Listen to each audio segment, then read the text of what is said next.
Show starts right now. What up, though? I am Jay the Gentleman. That's at JAI the Gentleman on IG. It's Tuesday, so it's Thursday.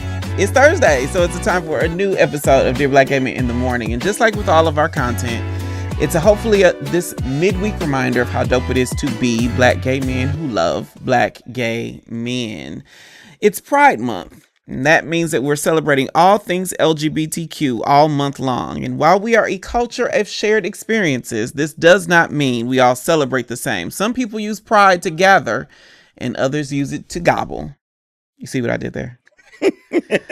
Oh, you won't catch me telling the girls that they're ever doing too much. I wonder if 96 Lows missed the mark, especially since I'm a firm believer that when trying to reach 100, 96 and a half just won't do. We're going to get into all of that and more. But first, please welcome the best producer in television. Aaron, are you there? Hello. Thank you, Hey, Kevy Kev. Good morning. Good morning. Aaron, how's your week been? My week has been really good. I am looking forward to our show coming up tonight and all that we're doing for Pride Month. So I am happy.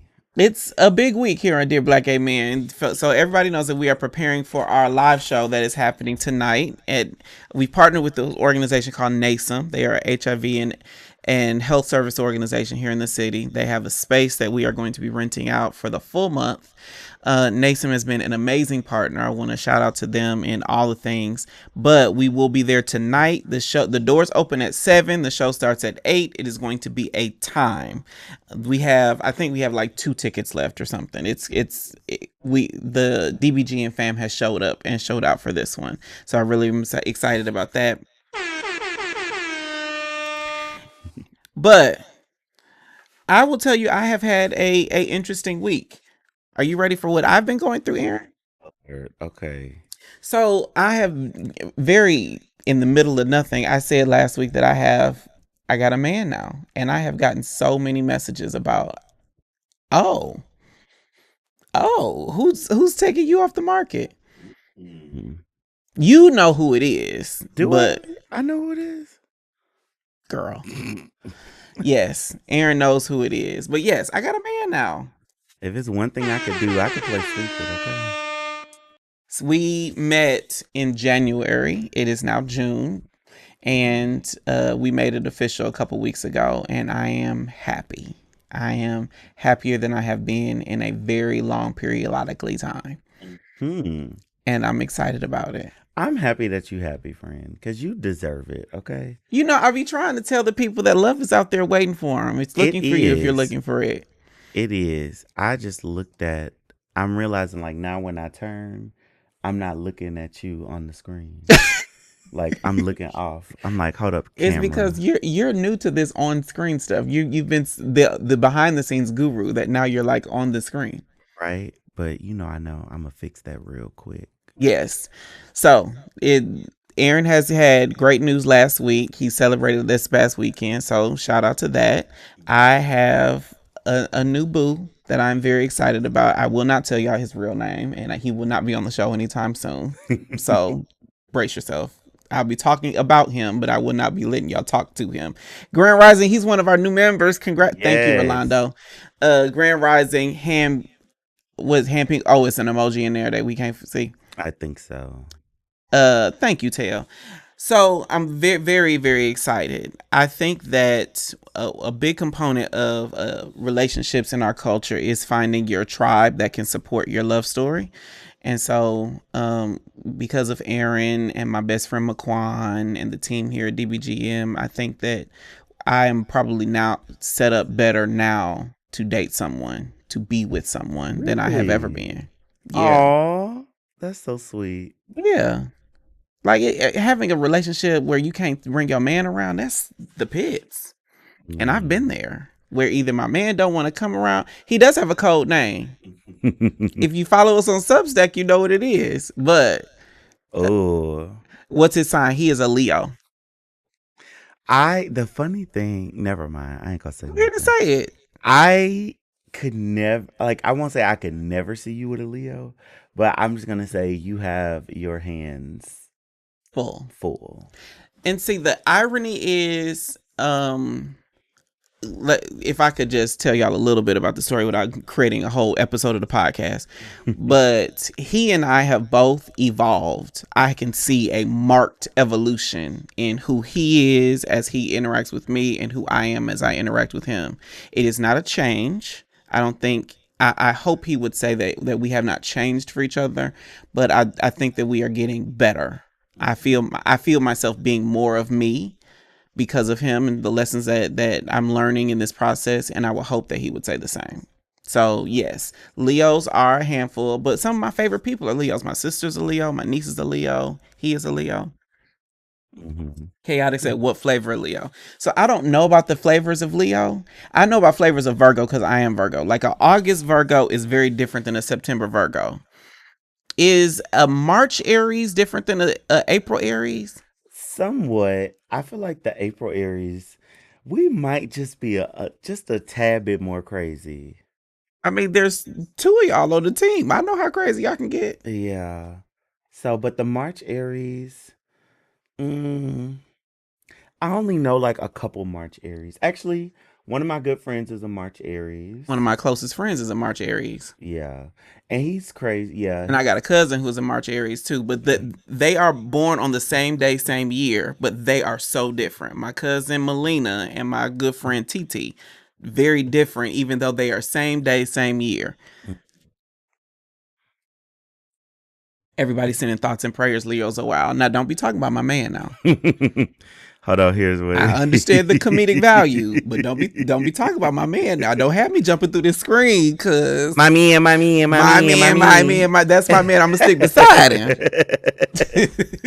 Your man, Okay, let are me you ready for forget. some No, church announcements, Aaron? yes. All right, let's go.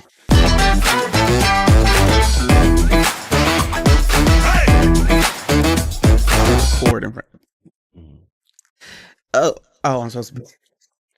I be getting so caught up. Okay, we bring content every day here on Dear Black Gay Men. You can subscribe to us on YouTube. Oh, there it is. You can subscribe to us on YouTube and watch all of our live content right here on Dear Black Gay Men. Just like Dear Black Gay Men in the Morning that you're watching now, or Thirsty Thursday that is coming back tonight. I'm very excited about it. Make sure you hit the notification bell so you never miss a post or a live show. You can join our newsletter for free, where me and our contributors do a deep dive into our sex lives and our love lives. It's all gay all the time. This week, ain't got no highlight. This week, you do have a highlight. It's Leather Night on DBGM. I'm very excited. Pew, pew, pew, pew, pew. So I will be wearing leather, but let me tell you what this is, because people have asked me so many questions. You do not have to wear leather tonight. It is we ain't gonna be tying nobody up. We we ain't gonna be tying nobody up. We're not gonna be flogging anybody. We are really talking about subcultures. And leather is a subculture in this black gay life that we leading. And I'm really excited that we'll be joined by Onyx, which is the Black Leather organization. They are nationwide, but their local chapter here in Atlanta is going to be joining us on the show. And then we're going to have a couple other guests. Rakeem Davis, who is a prominent comedian, will be joining us. And then Jasper Brooks, who is an advocate and an activist here in Atlanta. It's going to be a dope conversation. I can't wait for y'all to enjoy it. Then, of course, we're going to be playing games. The audience is going to be engaged. I'm going to be giving away stuff. It's going to be through the roof. So we got like 2, 3. It's like some small number of tickets left. So you can visit the link in the description to get your tickets to Leather Night on Dear Black Gay Men tonight.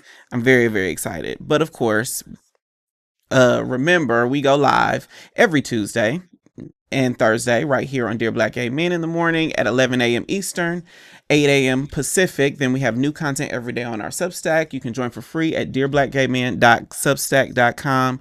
And then we have our three live shows this month. Leather Night is tonight. Next week is Pink Thursday. And then June 19th is Black Pride for Pride season. I'm so excited about all the things that are happening here. And then, of course, we have our new people that are supporting the work that we do here at Dear Black Gay Men. I'm supposed to be reading it from somewhere. Who's Yep. our newest? It's not working. Who's our new channel member? We have our newest Substack member, Jeff 8264. Thank you, Jeff 8264. Pew, pew, pew, pew, pew. Who else? Our top commenter of the week is AOQ. AOQ. I ain't seen AOQ in the chat for a long time, but AOQ keeps the comments live. So shout out to you, AOQ. Pew, pew, pew, pew. And who else? And our newest YouTube channel member, I think we had Dun, dun, dun, dun. Sunshine. SS Clash Nash, that joined last show. SS Clash Dash. Pew, pew, pew, pew. Thank you so much for supporting the work here. For everyone else, the best way to support what we do here on Dear Black Gay Men is to become a YouTube member. Members get access to exclusive conversations, the members only chat, behind the scenes content, and you can join me on the show to chop it up. Becoming a YouTube member is one of the easiest ways to support what we do. Just hit the join button below this episode or send a super chat of any amount. For all the latest updates, please follow me at JAI the Gentleman on IG.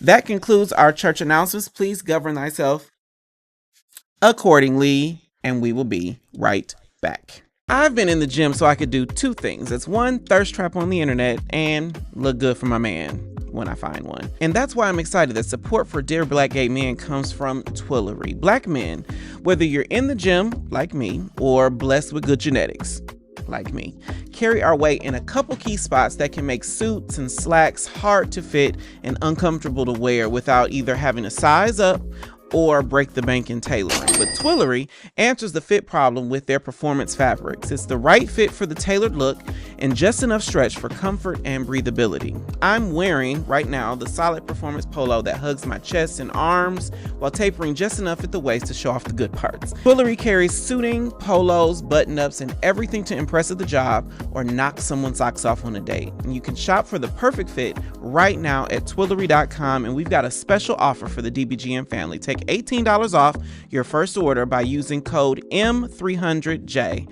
That's Twillery.com, and we thank them for supporting our channel. Just in the nick of time. What? Oh, Okay. drop stuff. Just in the nick of time. Okay, so we are reacting to Aaron just printed my script. So today we are reviewing a TikTok creator, Bear Deans.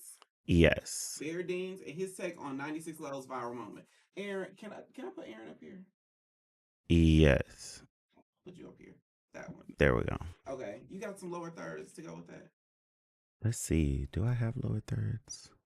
But what are your initial thoughts about Mr. 96 Levels? Because I follow that creator on Twitter. He kills. So what would I say? I'm not gonna yuck nobody's yum.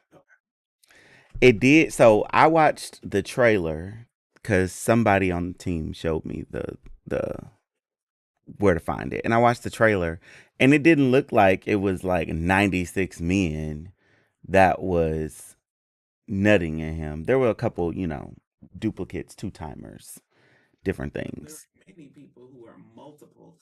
I remember one dude said, I don't know how many times I looked at.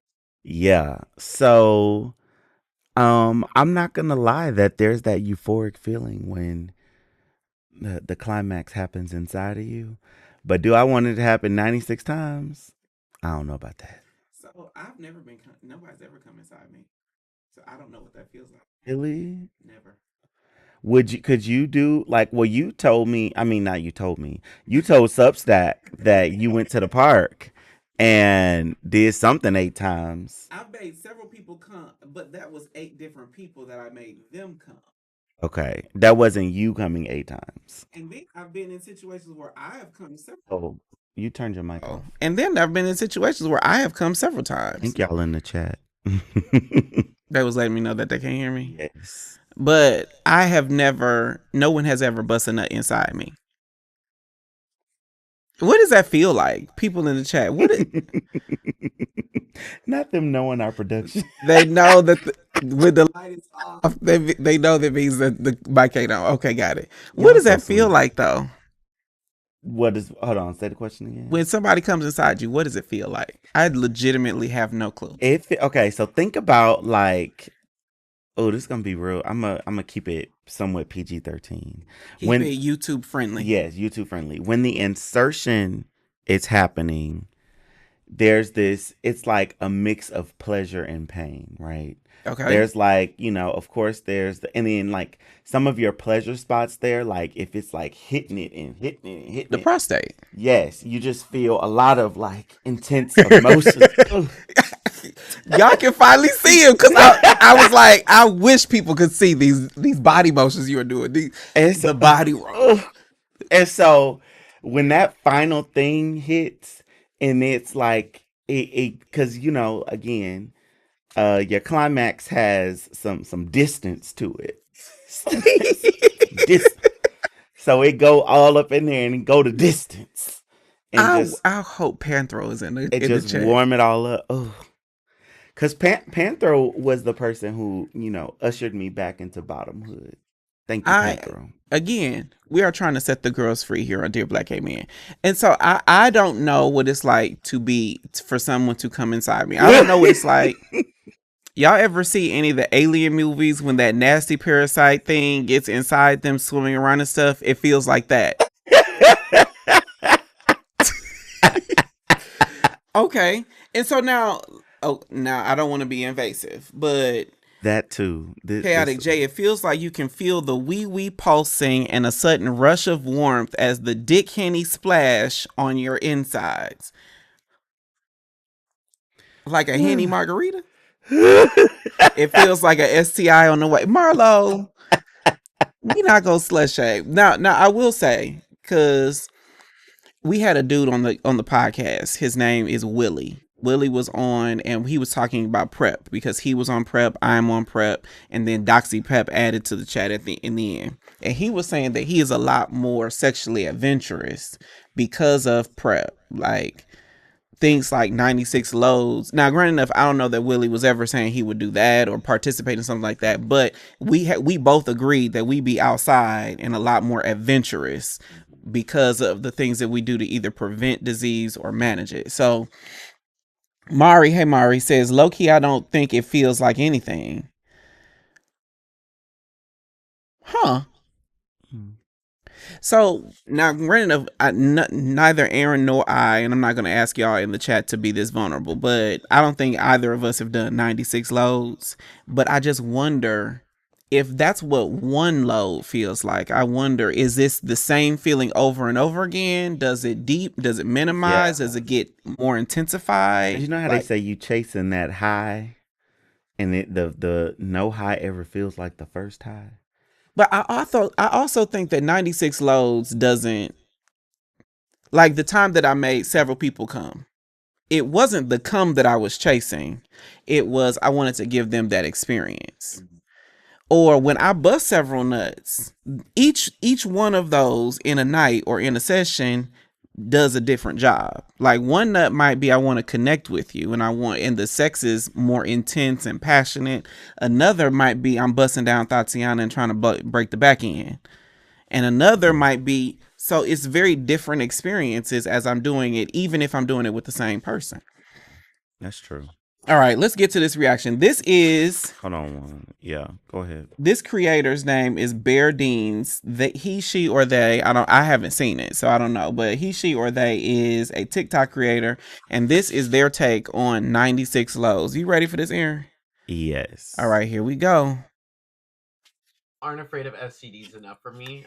I'd be terrified. You're kind of right, but also kind of wrong. So if you guys didn't know, there's this video on Twitter that's going like viral, and then this whole topic of this guy taking 96 loads of laundry. And the topic of getting tested regularly and STDs has become very prevalent, which is a good conversation to be having, which I'm so happy about. Like there's pause right there. Okay. This is what I find so interesting about butch queens, especially those who wear makeup. They body always be T. I'm just looking at his shoulder definition. I'm looking at biceps. I'm looking at this little side boob action that they got going on. Body be T. Mm-hmm. Like you, when you wear makeup, I be like, damn, she look good. You talking about me? Yes, you. Oh yeah. Child, I look good without makeup too. Now I will agree with that. I don't want to make it seem like you not attractive otherwise, but I'm just like, the girls know how to be the girls, and I'm just so excited about it. Like we were here with Benjamin Coy a couple last week. And Benjamin Coy, he be putting it on body tea, like skin tea, body tea. The girls just know how to do it. But he said 96 loads of laundry. Got it. Two sides to this. There's one side that's like, well, there's PrEP now, there's DoxyPEP, there's, you can get tested regularly, blah, blah, blah, blah, blah. And then there's a side of like, I'm celibate, I can never do that. And both sides are going at it, and both sides are right. Now, I'm just going to say this as someone that is HIV positive, undetectable. You should be wearing protection with every person that you meet up with. I don't care. Okay. Pause right there. Now let's talk about the protection conversation. That was the question for the comments in the description. Can you add you to this view? Yes. Or do I need to push a different button? Oh. Because we got the chat here. Okay, perfect. So now, how do you feel on the PrEP versus condoms conversation? Because it's very ironic that we talk about 96 loads today. We was talking about abstinence on Tuesday. So PrEP versus condoms versus abstinence. I think that's the conversation. So for me, I think that there are some times where you can take a calculated risk, right? Mm-hmm. Like if I am on PrEP and I have my DoxyPEP, sure, I'm not gonna say 96 or 100, but I might take a couple loads. Okay. But I do think that, just me from a data perspective, and you might have to push the button on me if I'm since I got three. I'm gonna say I don't think they tested the PrEP and the DoxyPEP on 96 loads. So again, I don't have that particular button here. But now what I will say is I know for myself that there is always a level of acceptable risk. Mm-hmm. Sex among gay men, especially black gay men, comes with a level of risk just because HIV is so prevalent in our culture, because STDs are so prevalent in our culture, and a whole bunch of other systemic issues that don't have anything to do with any one of us. But everybody got a level of acceptable risk. For some people is I will fuck, but I'm going to use condoms. For some people is I'll fuck, but I'm on PrEP. Or some people is I will fuck, but I take my ARVs and I'm undetectable. For other people, it is I don't have any sex, or whatever the case may be, right? Everybody got their own level of acceptable risk. Now, the irony for me, though, is when it comes to environments where multiple cum shots are happening, for me, it is less about the cum and more about the sex. Like when I'm a service top. That's how we started the show. Cause I said y'all been in the comments asking for this since I'm a service top. That's what I said at the top of the show. Being a service top is less about busting a nut and more about being of service. So I'm assuming that Keith Kills, when he was taking all them loads, it might be less about the cum and more about just being used, and that is a fetish.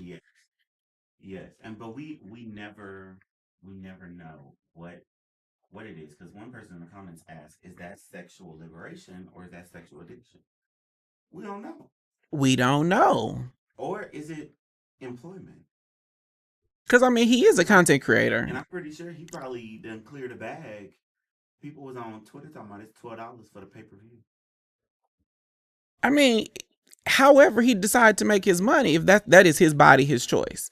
And I don't think any of us should judge him for... Hold on, we got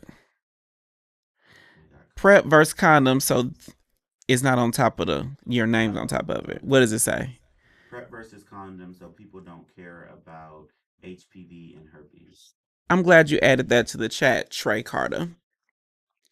I think that, and I don't want to be combative here, so I hope you can hear my spirit when I'm saying this, but I think that we are trying to impute your level of acceptable risk on someone else's level of acceptable risk.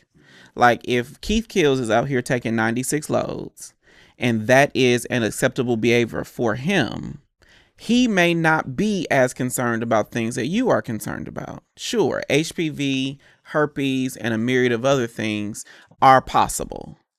But just because you not gonna take it because of concerns about HPV or other sexually transmitted infections does not mean that he is not concerned about it. It's just that doesn't boil up to the level of I ain't gonna do it. It's just like when people say, "Oh, you on PrEP? PrEP doesn't protect you from syphilis and blah blah blah." Sure, but that doesn't. But for me, condoms don't fit into the way I express my sexuality. Tell says, wrap it up with anyone whose status you don't know or person you aren't familiar with. That is scientifically sound advice. However, that does not work for me because, again, levels of acceptable risk. Do you see this? Yes, I do see that. Sidebar, real quick, before I deal with like what you said, Rolando, is that your hair in that picture? Is that even you in that picture? Because you know people can have anything. Is that an afro that I'm seeing? Is that your hair? Because I love a man with a big afro, like a big 1970s afro, and it's picked out and melanated. Rolando DD says, so these lows was like controlled environment, or was it just some weirdo grinder Craigslist post taking a non-lows? Here's the address. We don't know. Could be both. Could be a Sniffy's ad. Trey Carter says, no shade to him, but I believe he has been open about his use of narcotics while doing drugs, and makes sense that he will be accepting of certain risk. Now that I will agree with is that one thing I don't think that we do enough when we're talking about acceptable risk, because that's what we're talking about. I don't think that we take stock of what kind of risk we are willing to accept when we're not under the influence of something. Like who I am when I'm high on, because I do smoke a little bit, but who I am when I'm high is not the same as who I am when I'm not. And for me, I make sure that I'm assessing what kind of risks I'm willing to accept when I'm sober, so I can make a clear decision. That way, when I'm high, I can let loose within the realms of my boundaries. Rolando says, yes, the pic. Yeah, no, that's a wig, but I do have long locks right now. I want to find you on Instagram, Rolando, if you're on Instagram. But and Chaotic, now I do know Chaotic got locks, because I think last time Chaotic was somehow or another I've seen a picture of Chaotic, a profile picture. But let's keep going. You've done it for a while, or this and that and the other. If you're on PrEP, DoxyPEP, if you're not in a stable relationship with this person, aren't the only ones having sex with each other, please wear a condom. Make sure you're on PrEP and DoxyPEP if you're meeting up with a stranger, or even if you're not meeting up with a stranger. If you're sexually active, please be on PrEP. You know, PrEP can be a lot on some people's bodies, and like some people can't do it. Sexually active, you should be on PrEP. I feel like that's just like a given. If you're not having sex, you don't need to be on PrEP. Point blank period. And I was having sex with strangers for years, and I never got like HIV until last year. I did get a few STDs from it. Like partners, when was the last time they were tested? And sometimes Pause right there. I don't think that we emphasize enough how big it is to disclose your status when you are like prominent on places like TikTok or Instagram or whatnot. Like telling people, being vulnerable enough to be like, I'm living with HIV, that's a big fucking deal. And I don't know that we give that enough space in our culture anymore, because we just kind of assume that you should be comfortable to tell people instead of acknowledging how big of a deal it is. It's a double-edged sword, because I think, as you said, y'all have gone from calling it The house in Virginia. to where it was this secretive thing to where it's now like, hey, I'm out and proud about it. So I think that was kind of the goal, to release and reduce the sting of I have HIV, and to reduce that stigma of I have HIV. So I think that the goal was for it to not be creepy. But it still is though. It still is. Because we are pretty evolved here on Dear Black Gay Men. The chat is evolved. People have we have had the full gamut of experiences in the comments, the team, so on and so forth. But there are still very close-minded people that do not want to have sex or connect with or date people living with HIV. There's still a lot of stigma that exists in our culture. Maybe not in the little community, because, I hate that word, but in the community that we've created, but it exists in our culture. So for him or them, again, I'm not trying to misgender anybody, but for this person to disclose just very, yeah, I'm living with HIV and it's a thing, especially since they just learned their status last year, that deserves some kudos. That's like I don't want us to ever be in a place where we can minimize that, how big of a expression that is. Let's keep going. That would get backlash, which was kind of crazy. Actually, very crazy. People prefer raw, but don't want to provide results. Say that 5 times really fast. And it can be dangerous. Like, there's people that don't get tested often, and you can't just go off of word of mouth anymore. And some people just lie, and you can't really do anything after everything's said and done. Well, always ask for results. Ask for recent results. Even then, still wear a condom, because you never know. Like, what if they had sex? Okay. Do you ask for results? Was my mic muted this whole time? Oh, I don't know. I just looked down and saw it was muted. I was like, oop. Do I ask for results? No, I'm be more focused on my results. Like, so do you ask for status? Yes, I will ask, hey, before we engage in this, are you on PrEP? Do you regularly get tested? Because I want to make sure that this is a mutual kind of like gauging whatever their acceptable risk is.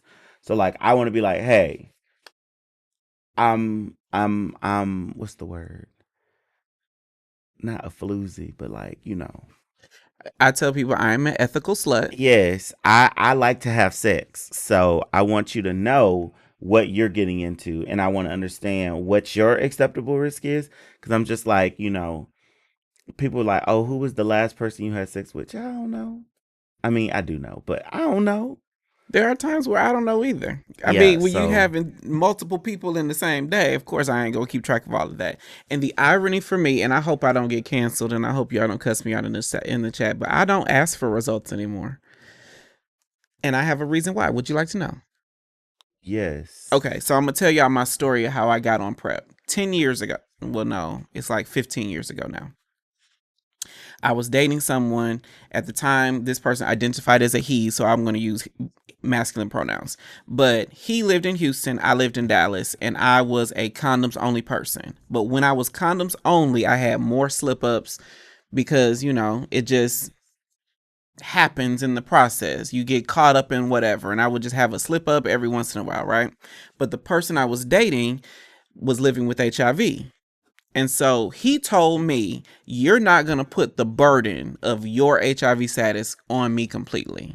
Like, if he missed a dose or for some reason his numbers fluctuated and he wasn't undetectable anymore, he didn't want the burden, the responsibility, asking Sniffy's hookup for, I can't either, but he didn't want the burden of my HIV status being on him. It killed our sex life when that happened. So he said, hey, you're going to get on PrEP and this is how we're going to do it. And he made a way for me to get on PrEP, right?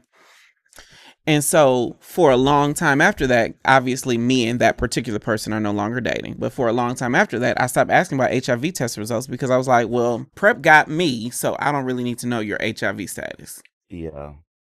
Then fast forward to a year and a half ago when I got on DoxyPEP, I'm like, DoxyPEP got me, so I don't need to ask their status there either. Regardless of what your status is, I got me.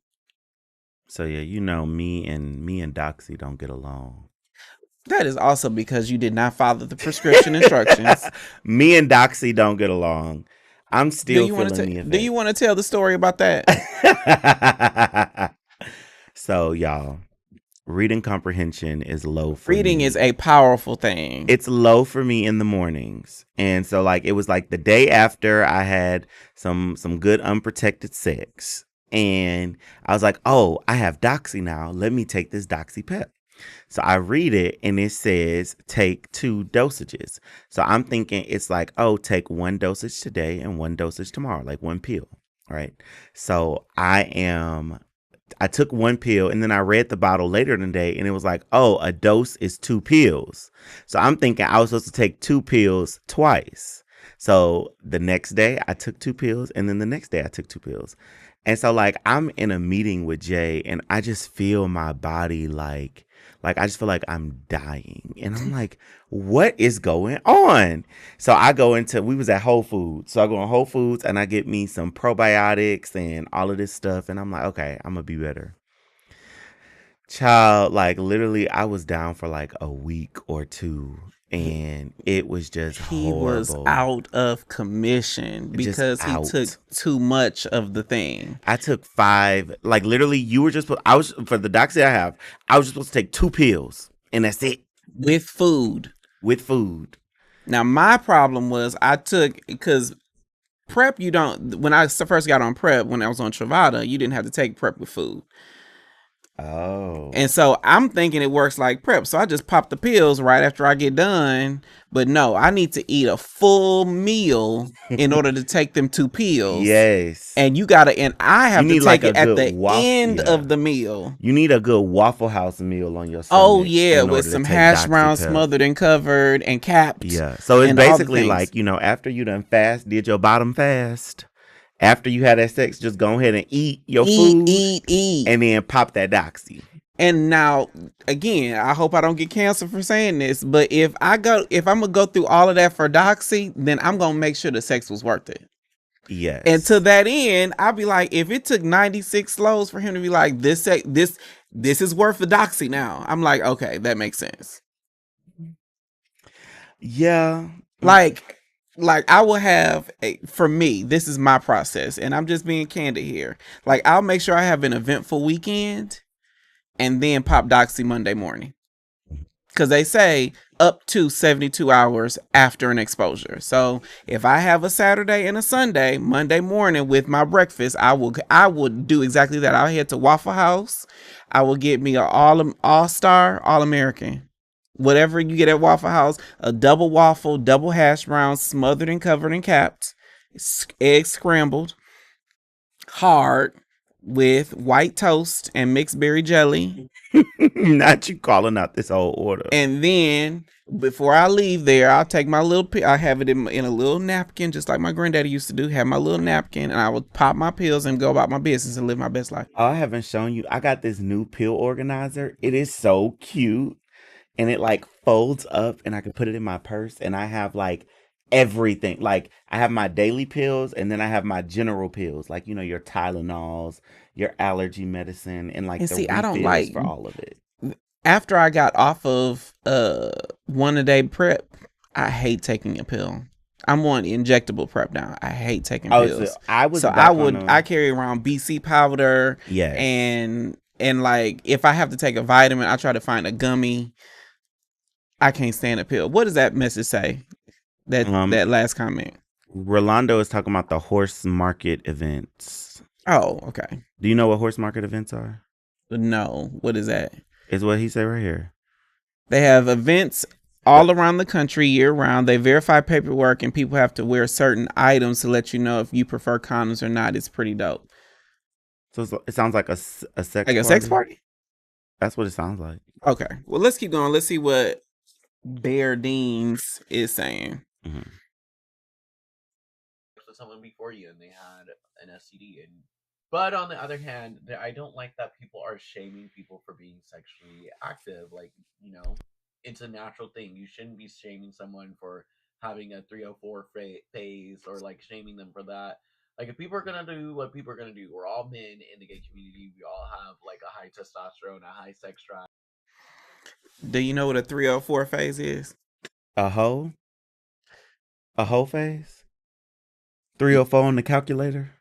Yes. I'm I not. didn't know that y'all still did that. Yes.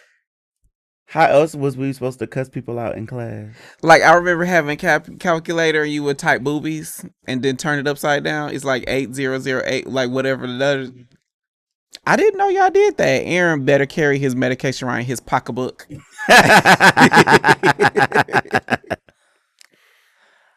Oh, is Eternal Sun saying it's pronounced Beardines? I'm just reading the paper. Oh no, his name, it says Beardines, but he's saying it's pronounced Beardines. I don't know. Beardines. Beardins. Beardins. Oh, Bearden. Maybe that's his like a last name or something. Rolando DD says 304 for life. Yes. Now I would say I was a late bloomer. I didn't have sex for the first time until I was like 19 or 20. I was 20. Really? Mhm. Yeah, because I'm actually Is that a late bloomer though? I'm a golden gay. Like, Not me. I just don't count. Like, I had sex with girls in high school, but I don't yeah. count that because I never had sex in high school. I was just doing what the cool kids did. But so I think the funny thing is now looking back with my adult mind, like I feel like everything else was mature about me at a young age except sex.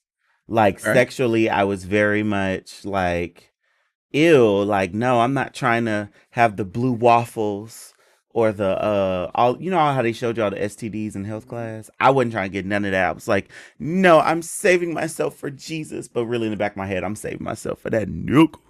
But Man, you were saving yourself for Jesus then. Right. We was in Texas. And so Rolando DD says same. But also he's a platinum gay. what's platinum gay? Platinum gay is he was born as a C-section. Like he has never touched a vagina, a vagine. Oh no, I think I was through the vaginal canal. Me and my mother are not close enough for us to even have that conversation. Well, because I feel like I don't want to know about my mama's vagine. Really? No. Not to just know where you came from. I know who I came from. That is more than enough for me. And on top of that, I looked just like her when I was little. So she couldn't deny me if she tried. Yeah, it's true. I feel like I look like both of my parents, like a good at the mix. same time. I have parts of my body look like my dad has very distinct feet, and my feet look just like his. Or the way my dad talks with his hands, my hands are big, just like my dad. William Seal says, saying having sex with a woman didn't count feels pretty misogynistic. How so, William? Or are you just being, because there is a LOL, are you just being funny? I was sword fighting with the hood boys in school. Nothing major, though. The funny thing is, I think... So there was this boy, I ain't gonna say his name, but there was this boy in middle school. I was one grade ahead of him, and I just had such a crush on him. And he was so disgustingly straight. Like he would wear like plaid Hanes boxers, but he had this long dick. And we wore uniforms. And so all day, all you could see is just swinging left and right. It was so big, and that's when I knew I was gay. And then I went to high school and decided I wanted to like climb up under women all the time because I wanted to be cool, even though I acted like this. Imagine laying down with this as with a woman. It was a thing. A King, put that A King. He says, A King, hey A King says, I am fully aware I was born naturally. I brag about it because I was first born and weighed 9 pounds, 9.5 ounces. Damn, you was a big baby. How tall are you? A King is like my height. Oh wow. I joke that I made room for 2 sets of twins that followed. So my sister, I hope I'm not telling her business. My brother was a big baby as well. And I don't know why I remember that number. We getting all off topic, but my brother was a big baby. He was 9 pounds and some change, right? And so my sister-in-law, my brother's wife, is now pregnant with what we predict to be a very big baby. But she is very clear that she ain't having no more kids after that. Like, she done. She got a beautiful baby girl. I love baby girl. And she having a son. She's like, that is all I need. Anyway these kids bless me, she'll be satisfied. And if they don't bless her, she's still done. And we're here for it, because I told her we ain't getting no nieces and nephews out of me. So oh, he's 6'1". You not 6'1". A King is okay. Then maybe I'm not thinking about A King. A King, real quick, do you do ASL? Are you a interpreter? Translator?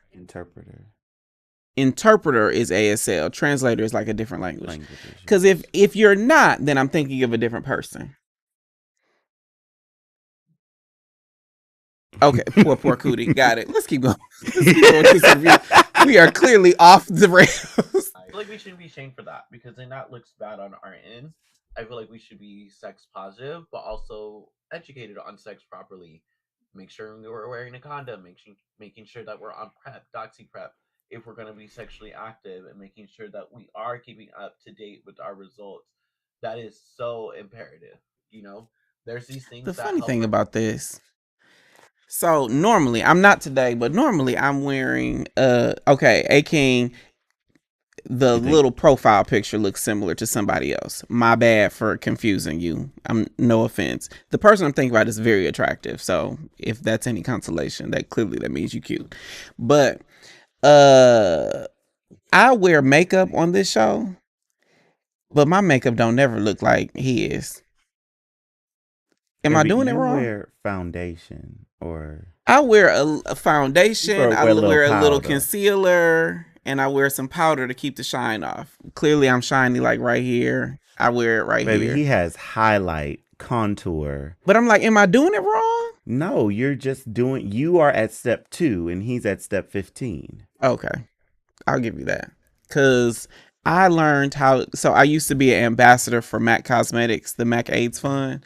And I had so many makeup artists playing on my face when I would go and do these presentations that they would just teach me, okay, this is what you need to do. But they would have like eyebrows on fleek and all this. And now, because I'm in my more masculine era, not masculine, but just a little couple notches away from where I used to be, all of that is inappropriate.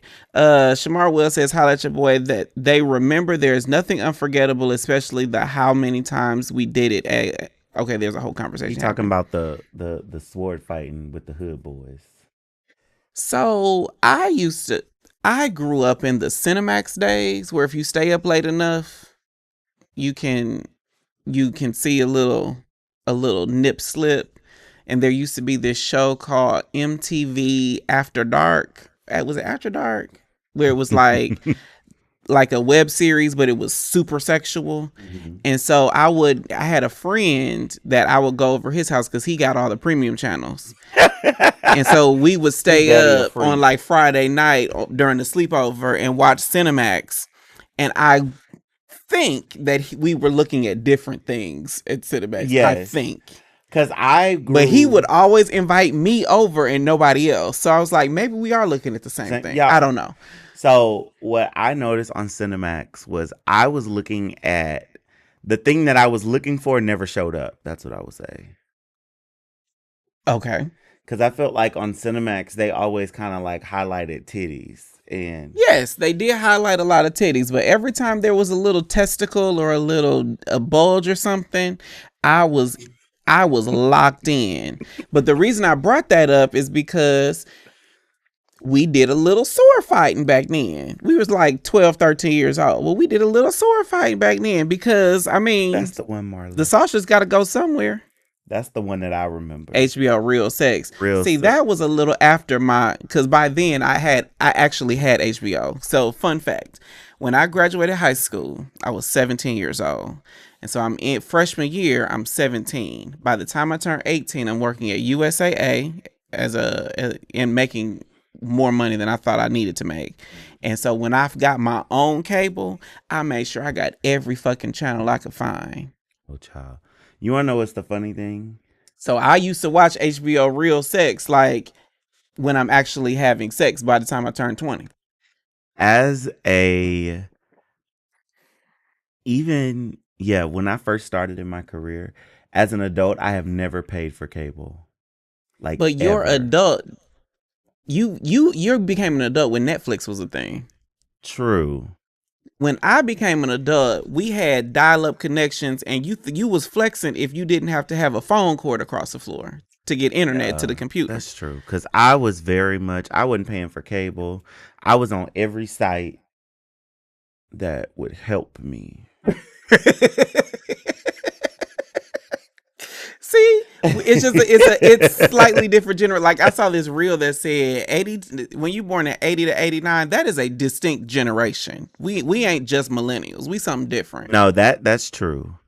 Because nowadays the funny thing is people are getting back to stealing cable. Like Why? with the Fire Sticks. So okay. There's these people. The signs just came in my neighborhood. That's how I know I'm in the hood. Hold on. Nigel Simon said back in the day, HBO's Oz did it for me, and Chaotic said Oz awakened me. Oz awakened me. When I tell you, Oz used to do it when they would be in them showers, What is Oz? You don't know what Oz is? I don't know what Oz is, honey. Friend, you got to Google it. I can't explain it to you. Let me Google Oz. You got Leave me out. Cortez said I'm a toddler. Child, I am proudly 31 years old. I can't believe you don't even know what Oz is. Do you know Elliot Stabler from Law and Order SVU? The white guy who was the detective with Olivia Benson. Did you ever watch Law and Order?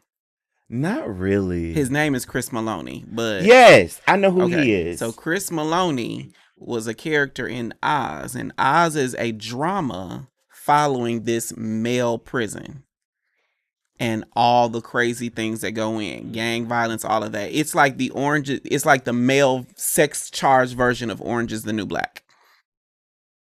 But it happened back in the day when HBO had Oz and Showtime had Queer as Folk. And Sex and MTV had Real World, and sex was just all over the internet, all over television. But Oz was an awakening because I have never seen so much dick on TV in my life. Wait, there was dick? Yes. Oh, child. Is it on Max? It might still be. I mean, Oz is legendary television. For a gay man, Oz was legendary television. Okay. And Kevin Kev said Elliot Stabler with that big old muscle booty, and we saw it in Oz. He was ass naked in Oz. Orange is the New Black with nuts. Yes. A King says, y'all are only a few years older than me. I'm 92, but definitely remember Oz. But don't remember Oz. I'm telling you, Oz would change your life. Let's keep going with this. Cortez said it's on Max, so I'm gonna go watch it. Oz now. Ooh. Also, Oz was just genuinely good television. If you even take out the sex, it was still good. It was it's like The Sopranos, like like Sex and the City back in the heyday of HBO. It was so good. All right, let's keep going. They have been proven time and time again to work. Or there's also cures and treatments for these STDs now to where they're not that big of an issue as they were before. Also have to be realistic and be honest with ourselves and say we need to be careful when it comes to being sexually active because anything Okay, let's pause right there before we close out. Like the whole idea of being careful when you're sexually active, I just don't like that narrative. I would say I am careful, but to a degree. Like, I'm not careful by I got to know all of these data points about you. I'm more careful in the sense of if I don't get a good vibe about something. Because I'm telling you, the vibe is going to help me sidestep a whole bunch of STDs way more than anything else. But let me tell you this. The reason why I don't like the be careful, because I think that the care and preparation that we put into sex should happen long before you're actually about to engage. Like, for instance, I have a prescription for PrEP. I have a prescription for Doxy. I have, and I got my good sense about me, so that when I find someone I feel confident engaging in, I don't have to be careful about anything. We can rip the lid off of it, and I can do all the things that I want to Yes, within my boundaries. that's true. And so if I'm getting into sex having to be careful, then it feels like there's some preparation steps that you missed already. That's how I ended up having all them slip ups, is because I'm being careful in sex, carrying condoms in my wallet, which is not where you should put them, or all the things. And then I forget a step. I don't have good lube, the condom breaks, all these other things. I just feel like the care that we should put into sex happened long before we ever are thinking about being sexual. Yes, I mean that's your story. That is my story, yes. Mm. Yep. Okay, if you want to watch his full video on TikTok, the link is in the description. Taj Will says, all sex is risky. Protect yourself the best way you can. Take your PrEP and DoxyPEP. Absolutely. I fully agree. And I think that we need to find a level of comfort, a level of wholeness in whatever sex we have, so we can have a healthy sex life and be fully present in it. Tail says, I'm just so confused as to why we seem to have so much pushback into being careful, mindful, or some kind of guard when it comes to general sex play. I don't have a pushback to being careful or mindful. I just think where we think that carefulness and mindfulness starts is way too late in the process. I think that I'm able to make a better decision for myself sexually when I can prepare long before I'm on the apps, or long before I'm setting up a hookup, or long before I start dushing. Like, if that's when you start being careful, then I feel like that's too late for me. But I appreciate you for putting that in the chat. Okay.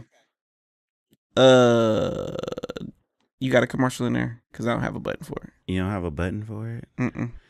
What? Oh, yes, I do. Try this one. The show got good. I thought I was spicy vanilla, but tonight I've learned I'm deep into the extremist end of the kink freak spectrum. Then it got even better. Nutted then asked me if he could pee in me, and I was nervous. What did it feel like? But it felt good.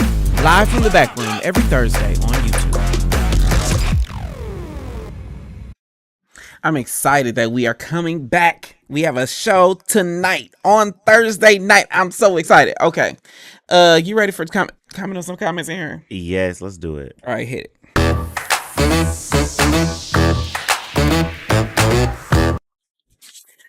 Okay.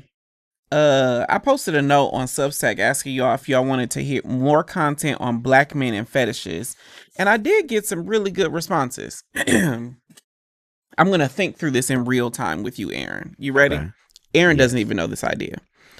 So there is, we've talked about gooning and edging and baiting on the show. You remember that conversation, right? Yes. And how it's black people. Now, I got a DM from somebody on Twitter, on my Twitter, that's brand spanking new, but also on Dear Black Gay Men. He found us and he said that when he searched for gooning, it was only either it was women, trans women, or white men. Okay. It just he didn't see an access point to have a conversation or explore it that had a black face on it. Now, I could tell you a whole bunch of people that are, black gooners or baiters or whatever, but he couldn't find it. And so I was like, well, what if we had a conversation that explored black sexuality? I think that, as we've seen in previous topics that we've had on the show, there is definitely room to talk more about how, kink is in the black community, because I feel like there's definitely a lot of things that we have to overcome about our sexuality in general. And then to even get to kink, because kink is even further demonized in certain spaces of the black community. Yeah, because remember we did that show, the show that we had that we just promoted. It was the conversation was, are you kinky? Yes, and a lot are of you black freaky? men are averted to the word kinky. Mm-hmm. a lot of us don't mind being freaky, but when you say kinky, it just doesn't sit the same. Mm-hmm. Chaotic One says it truly depends on the fetish. I agree. Same with Rolando. I think it depends on the fetish. Agreed. But how do, like, race kinks are disgusting? Fuck Shannon Sharp. Which brings me to what the people said. So I asked, I posted a note on our Substack. Oh, Tell says we've gotten so deep into no kink shaming that we've hit a slippery slope with what kink even is. What do you mean by that? I think that a lot of Go ahead. the hard part about kinks is that even in the past, like with rhetoric around gay men and just, equating us with different predators and things like that. Mm-hmm. So I feel like that kind of same demonizing has happened with kinks for things where it's predatory behavior, but it's passed off as a kink. And it's like, no, that's not a kink. That's predatory. Yes. And so the conversation, I posted the note that says, would you even listen to a podcast that was talking about black gay kink and fetishes? And then I posted in our insiders group, I said, well, now what fetishes do you want to discuss? And I was so surprised at the feedback. Some in a good way, some not. You ready? Yeah, let's hear it. So one person said fisting. Okay. Leather. Okay. Anon. Cum play. Now, cum play that's not the same as like cum dump. Like there's cum Cum play is not the same as cum dump. Like what I've seen with cum play never mind.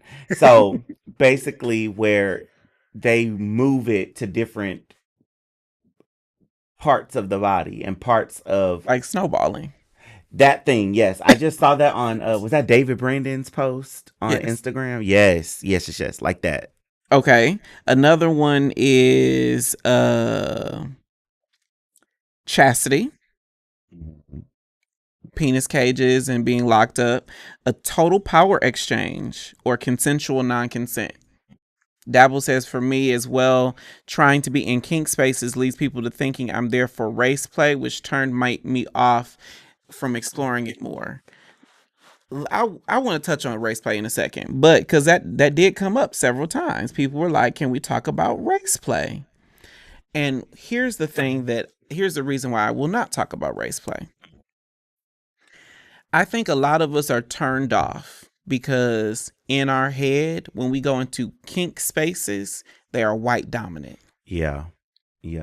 But if we have black dominant or black only kink spaces, race play is not a thing. Now we can talk about colorism. Mm-hmm. Colorism is a thing that is definitely in the black space. Because I can admit that it does turn me on sometimes when there's like color dynamics. Like if it's me with a light skinned dude or me with someone who's a lot darker, like seeing our bodies, the swirl of our bodies does add a layer of intrigue to the situation. The person I'm dating now, he is lighter than I am, and seeing his caramel complexion and my chocolate just does it for me. My kink is premarital hand holding. It makes me feel such a floozy. I could think.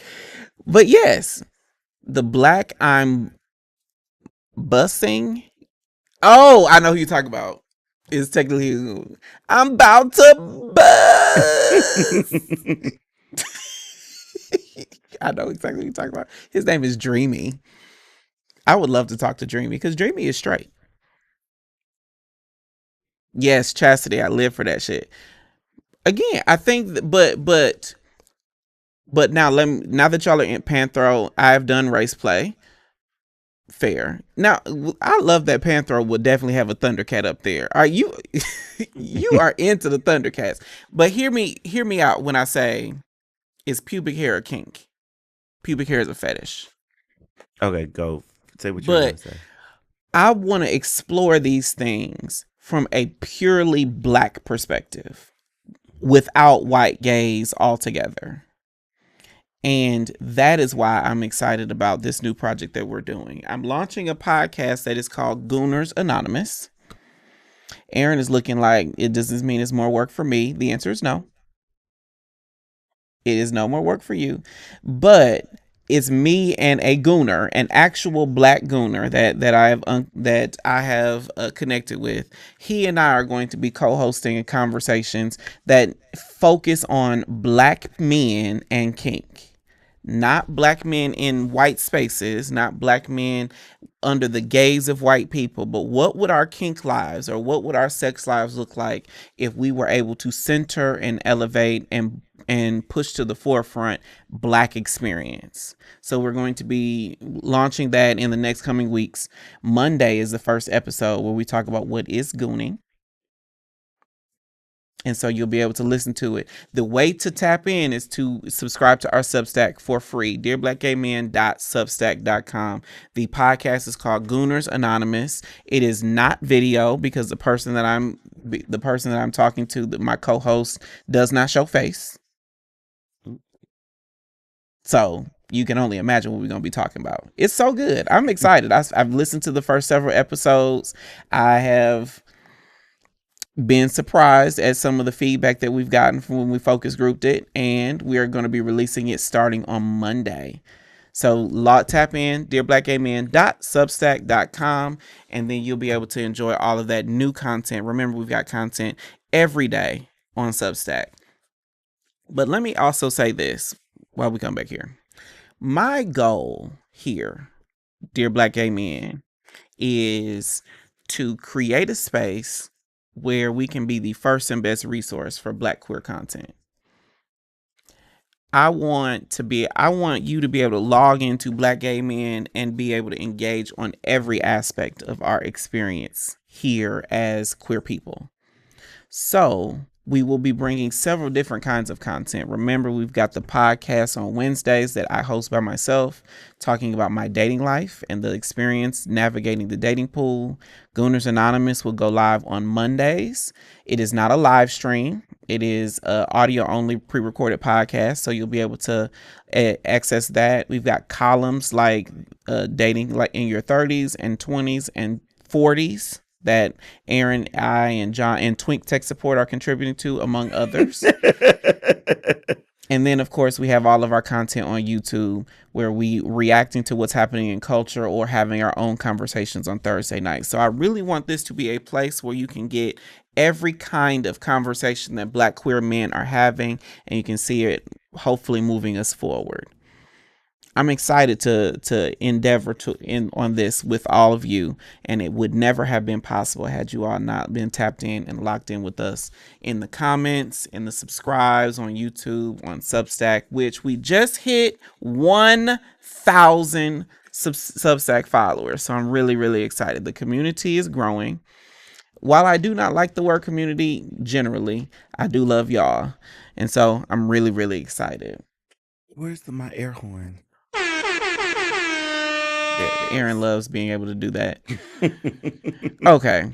That was our show. I am Jay the Gentleman. That's at JAI the Gentleman. Remember, we've got new content on Substack every single day. You can log in and become a Substack subscriber for free at dearblackgaymen.substack.com. We're live Tuesdays and Thursdays right here for Dear Black Gay Men in the morning. And then we are going live tonight at 8 p.m. on YouTube. I appreciate you more than I can ever express. I will talk to you next time. Bye.